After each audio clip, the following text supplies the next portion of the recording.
আজকে সবার একটু পছন্দের খাবার বানাতে বসেছি বন্ধুরা। তো সচরাচর সব জায়গায় পাওয়া যায় আর বানানো একদম সহজ। তো ময়দার সঙ্গে একটু লবণ দিতে হবে, তার সঙ্গে সাদা তেল ময়াম হিসাবে, আর একটু মেখে নিয়ে যখন মুঠো হয়ে আসবে ওই সময় জল দিতে হবে, আস্তে আস্তে করে জলটা দিতে হবে, কারণ শক্ত একটা ডো বানাতে হবে। কিন্তু লিমকির জন্য যেটা শক্ত করে একটু বানাতে হয়, কারণ অনেক পাতলা, রুটিটা অনেক পাতলা কাটতে হবে, তার জন্য শক্ত ডো লাগবে।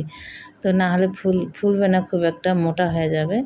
তো এইভাবে আমি কেটেও নিলাম, এইভাবে কেটে নেওয়ার পর আমি কড়াই বসিয়ে দিলাম, দেওয়ার পরে সাদা তেল দিয়ে দিলাম, দেওয়ার পর একটু করে লিমকি আমি ছেড়ে দিলাম, দেওয়ার পর ভেজে তুলেও নিলাম একটু একটু করে। কতগুলো আমি লাল লাল করে একটু ভেজেছি।